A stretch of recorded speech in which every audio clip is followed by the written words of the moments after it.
Your Kaivac 1250 no-touch cleaning system is equipped with a removable black box assembly that houses the mechanical components of your system. If you determine that your system needs service or repair, this video will demonstrate how to remove and replace the black box, reducing downtime. To remove the black box, we'll need a flathead screwdriver or a 1/4-inch driver.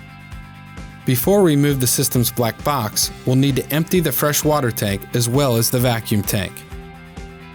If there is water in the freshwater tank and your vacuum motor is still functioning properly, you can use the system's vacuum to empty the tank. Plug the system into an electrical outlet and ensure that the GFCI is lit. Then, unwrap the vacuum hose fully from the system. Turn on the vacuum motor. Place the vacuum hose into the fresh water tank to remove any water that may be in the tank. Lift the hose out of the standing water periodically to allow the water to evacuate the vacuum hose. When the tank is empty, use the Easy Drain dump hose to empty the vacuum tank before proceeding. If your vacuum motor is not functioning, you can use another Kaivac system or a wet-dry vacuum to remove the water from the freshwater tank.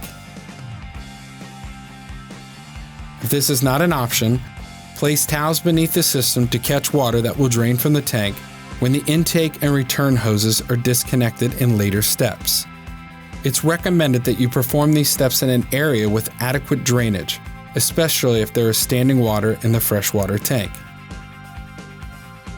Once the fresh water and vacuum tanks are empty, we'll remove the pressure hose, disconnect and remove any chemicals on the system, and remove the electrical cord. Unwrap the entire length of the pressure hose. Then, disconnect the hose from the system at the quick disconnect. Pull up on the quick disconnect collar and pull the hose from the connection. With the pressure hose disconnected, set it aside to be used with the replacement black box.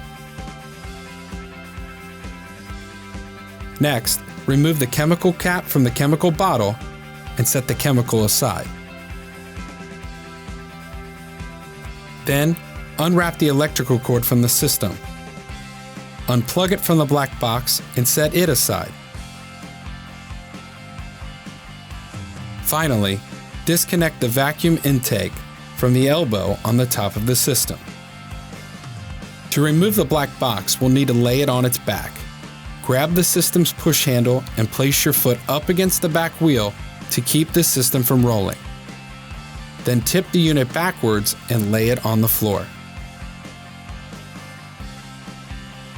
Next, we'll remove the bolts that attach the black box to the system. There are 4 bolts, 2 on each side of the black box that secure it to the system. Loosen or remove the 3 yellow thumb bolts along with the metal hook bolt on the pressure hose side of the black box.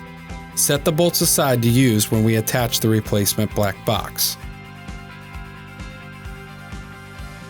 Now, place your feet on the push handles and tilt the tanks upward to separate them from the black box. Stand the tanks upright so you have access to the water line and return line in the next steps. Next, we'll disconnect the pump's water and return lines. Remove the return lines first by loosening the clamp with a flathead screwdriver or 1/4-inch driver and slide it out of the way. Now pull on the return line to disconnect it from the tank. Now repeat the process with the pump's water line. Loosen the clamp and slide it out of the way. Then remove the water line from the tank. If you are unable to empty the freshwater tank completely, water will begin to drain from the tank when you disconnect the water and return lines. Place towels on the system to catch any water that may drain out. With everything disconnected, we're ready to attach the replacement black box to the system. In the next video module, we'll cover the process of replacing your system's black box.